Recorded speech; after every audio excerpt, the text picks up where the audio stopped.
Salut les amis, j'espère que tout le monde va bien. On se retrouve aujourd'hui pour une nouvelle vidéo avec au programme une très belle journée de foot. On va regarder ça dans quelques instants, mais on va démarrer avec cette date, les amis. Alors là, c'est une date assez lointaine dans l'histoire du Real. C'était en 1926. Alors c'était le 4 juillet 1926, donc quasiment jour pour jour, 98 ans déjà. Alfredo Di Stefano naissait et l'histoire d'Alfredo Di Stefano avec le Real deviendra légendaire. 396 matchs avec le Real, 308 réalisations, 5 coupes d'Europe, 8 titres de champion d'Espagne, 2 ballons d'or, un super ballon d'or. Et il fait partie aussi de l'ordre du mérite de la FIFA.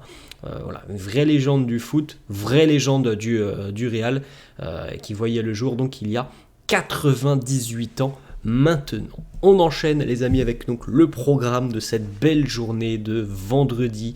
C'est peut-être les vacances scolaires pour certains. Et c'est peut-être aussi des grands moments de foot pour d'autres. Ce soir, 18h, quart de finale de l'Euro, le premier de ces 4 quarts de finale. L'Espagne affronte l'Allemagne et puis 21h, le Portugal affronte l'équipe de France. On regarde les amis, les 2-1 des quotidiens madrilènes. Le quotidien AS qui titre Desafío Histórico, un défi historique pour l'Espagne qui, comme on l'a dit hier, n'a jamais réussi à s'imposer face à un pays hôte. Donc voilà, c'est le défi ce soir, battre l'Allemagne chez elle, sur ses terres. L'Allemagne qui reçoit donc son quart de finale. Voilà, c'est quand même un gros défi pour cette jeune sélection espagnole qui quand même nous enthousiasme depuis le début de la compétition et globalement depuis l'arrivée de Luis de la Fuente, avec beaucoup de jeunesse, beaucoup de qualité. On rappelle les amis que l'Espagne avait remporté l'Euro notamment en 2008 et 2012, donc peut-être que 12 ans plus tard, les Espagnols vont remporter un nouvel Euro. Ça, on en rediscutera dans une semaine. En tout cas, la première grande étape pour l'Espagne, c'est ce soir d'éliminer l'Allemagne, et ça va pas être une mince affaire. Vous voyez aussi tout en haut Mito vs Genio, le mythe vs le génie, Cristiano versus Kylian Mbappé ce soir 21h. On a une autre petite information qui se trouve au milieu, juste à droite de Joao Félix. Ceballos se plantea salir pero no hay ofertas serias. Ceballos aimerait quitter le Real, mais à l'heure actuelle il n'y a pas d'offre sérieuse. Alors on sait une nouvelle fois que le Betis est intéressé, mais que le Betis n'est pas en mesure de matcher avec les demandes du Real. Donc pour le moment, on est encore assez loin d'un départ de Dani Ceballos, même si on peut déjà savoir que oui, il aurait émis le souhait de quitter le Real. Pour le moment, voilà, il n'y a rien de concret avec les potentiels clubs qui pourraient être intéressés. La une de Marca qui titre Tardé de Rubilo, le jubilé. Un jubilé assez tôt pour ces deux jeunes, Lamine Yamal et Nico Williams. Là, ça un très grand match ce soir pour eux. Et peut-être aussi que c'est le jubilé pour Toni Kroos. Voilà, affaire à suivre avec cette très belle affiche ce soir, 18h. On enchaîne les amis avec 2-3 petites déclats côté espagnol en parlant de Toni Kroos et peut-être donc du dernier match de la carrière, de l'immense carrière, on devrait même dire, de Toni Kroos. Nico Williams qui nous dit, cette très belle déclaration de Nico qui nous dit Kroos, on a l'impression qu'il joue avec des yeux à l'arrière de sa tête. C'est vrai qu'il a quand même une vision du jeu assez exceptionnelle, qu'il voit des choses que certains ne voient pas et qui, en plus de ça, il a cette capacité à délivrer des ballons millimétrés parce qu'il a tout de suite compris où se situait le jeu, quelle course allait être réalisée par l'attaquant. Et voilà, il a toujours ce temps d'avance au final, Toni Kroos, sur les autres joueurs qui sont à ses côtés, mais aussi face à lui. C'est ce qui lui permet en général de trouver des lignes de passe qui sont complètement dingues et hallucinantes. On enchaîne avec cette petite déclaration de son coéquipier pendant plus de 10 ans du côté du Real, Dani Carvajal, qui nous dit « Envoyer Kroos à la retraite ».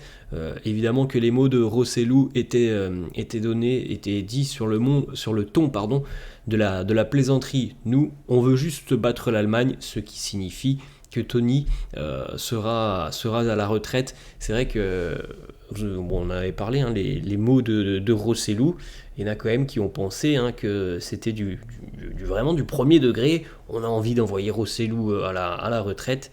C'est quand même triste. En 2024, on peut difficilement faire des blagues maintenant, même sur ce genre de choses. Il y en a qui ont trouvé le moyen d'insulter Rossellou, évidemment, sur les réseaux sociaux. Pour qui tu te prends, ce genre de choses que l'on a vu sur les réseaux sociaux, alors qu'évidemment, c'était sur le ton de la plaisanterie. On va l'envoyer à la retraite. Voilà, une victoire de l'Espagne ce soir coïncidera avec la retraite de Toni Kroos, mais c'est pas la première intention des Espagnols d'envoyer Kroos à la retraite. C'est quand même assez dingue ce qu'on a pu voir sur les réseaux sociaux. Bref, on poursuit avec une petite déclat aussi du sélectionneur espagnol Luis de la Fuente qui nous dit, et qu'on lui a posé la question, comment stopper Toni Kroos. Il nous dit, on a eu l'idée de couper ses lacets, mais je ne pense pas que l'UEFA va nous laisser faire. C'est un joueur de très très grande classe. En tant que fan de football, moi je suis très déçu, je suis très triste qu'il prenne sa retraite. Évidemment, ça va manquer à tout le monde de voir Toni Kroos sur un terrain de foot, donc il faut en profiter. On a encore ce match ce soir, il y en aura peut-être d'autres après, on l'espère pour lui. Mais oui, il est évident que quand on voit la saison qu'il vient de réaliser, on se dit certainement qu'il aurait peut-être pu continuer un petit peu, mais après les amis, il faut aussi se rappeler des déclats de Toni Kroos qui nous disait « Moi je veux partir en étant au sommet de mon art », c'est ce qu'il va faire. Il ne veut pas partir en étant sur le déclin. C'est un choix très respectable de sa part. Après, de la position de supporter que l'on peut avoir, oui, nous forcément, un joueur qui est autant talentueux, on aurait aimé apprécier de le voir continuer, mais son choix est tout à fait respectable. On va continuer les amis avec quelques déclarations de Kylian Mbappé. Le capitaine de l'équipe de France était évidemment en conférence de presse hier, à quelques heures maintenant, de cette confrontation face au Portugal. Mbappé nous dit « Peu importe ce qu'il va se passer lors de l'Euro, peu importe que Cristiano gagne ou perde cette rencontre, qu'il joue bien ou non avec quelqu'un comme lui, les détails, ça ne compte plus. C'est une légende. On a tous, et j'ai un immense respect pour tout ce qu'il a accompli au cours de sa carrière. Il a inspiré des générations entières et j'en fais partie. » Autre déclat de Mbappé qui nous dit je vais au Real pour écrire ma propre histoire. Ce n'est pas le prochain chapitre de l'histoire de Cristiano. Cristiano a eu une histoire incroyable et unique. Moi, je veux écrire la mienne et je veux écrire ma propre histoire. Autre petit déclat de Kylian sur Cristiano, il nous dit « Il n'y aura plus jamais un nouveau Cristiano, il est unique ». C'est de très très beaux hommages que Kylian Mbappé a rendu à Cristiano hier en conférence de presse. Une déclat de Mbappé sur son euro jusqu'à l'heure actuelle, sur le comment il se sent physiquement. Il nous dit je ne pense pas être dans la meilleure dans la meilleure version physique. Je n'ai pas d'excuses, mais il est vrai que je n'ai pas pu effectuer une bonne pré-saison à l'entraînement l'année dernière. On savait, avec l'histoire du loft au PSG, il ne s'entraînait pas avec le groupe. Ça peut avoir des répercussions évidemment sur une longue saison. Il nous dit en tout cas j'ai pas eu ça l'année prochaine, mais je l'aurai cet été avec le Real. Petite déclat aussi de Kylian pour Eduardo Camavinga qui normalement les amis devrait être titulaire ce soir face au Portugal étant donné qu'Adrien Rabiot est suspendu pour cette rencontre. Mbappé nous dit Camavinga, il a la confiance entière de tout le groupe. Franchement, moi j'ai hâte de voir ce que ça peut donner. Alors j'espère qu'il n'y aura pas de mauvaise surprise et que Didier Deschamps optera bel et bien pour l'utilisation et la titularisation de Camavinga, mais moi j'ai vraiment hâte de le voir, Cama, ce soir face au Portugal.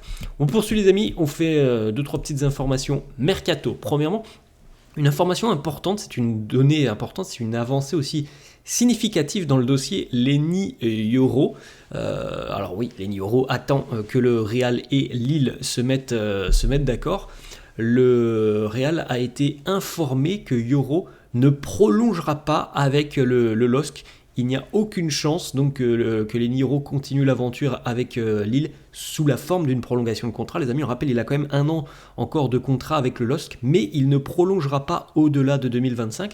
C'est une information très importante, les amis, puisque c'est dans l'intérêt de Lille de le vendre cet été. On l'a déjà répété, il ne veut pas prolonger, donc ça veut dire soit il y a une vente cet été et on réussit à tomber d'accord avec le Real, donc il y a un écart à peu près à l'heure actuelle de 20 millions d'euros entre ce que souhaite recevoir Lille et ce que pourrait proposer le Real. Donc ça va discuter, ça va négocier. Peut-être que l'écart va se resserrer et que l'on va tomber d'accord. C'est tout ce que l'on souhaite pour le joueur et pour le Real. Soit, il y a une autre option, vu qu'il ne veut pas prolonger, les amis, il quitte le club gratuitement l'été prochain, été 2025, il s'en va, il quitte Lille, et ça franchement je pense que c'est la plus grosse crainte du LOSC, le perdre gratuitement alors qu'il a quand même une grosse valeur. On continue, autre information, Marca qui annonce que le Real ne considère pas à l'heure actuelle l'option Miguel Gutiérrez, voilà, qui visiblement attendait de savoir ce que le Real allait décider. Pour le moment, il ne fait visiblement pas partie des options pour cet été. Miguel Gutiérrez, on rappelle qu'il y aura encore une option, une clause de rachat l'année prochaine. Il y en a une cet été, il y en a une l'année prochaine pour Miguel Gutiérrez, qui est du côté de Gérone.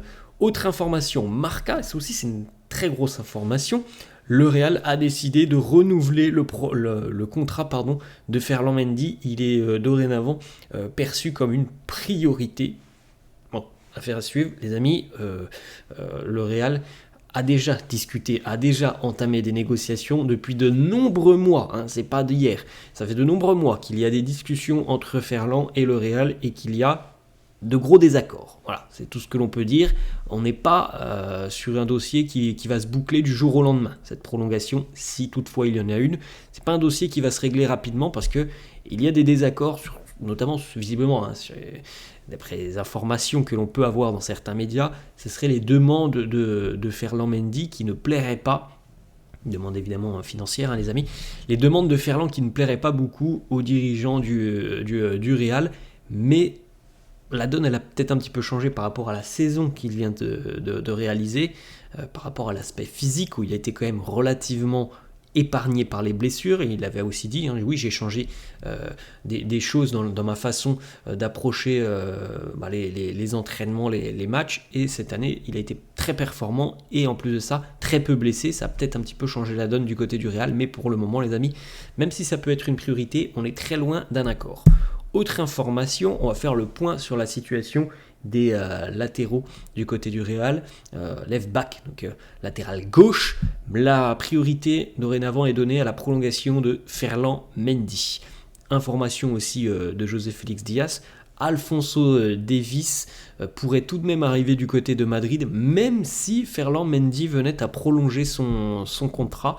C'est une information que l'on n'avait pas depuis 2-3 mois maintenant. On se posait beaucoup de questions, soit c'est l'un, soit c'est l'autre. Là, visiblement, les deux, ça pourrait le faire.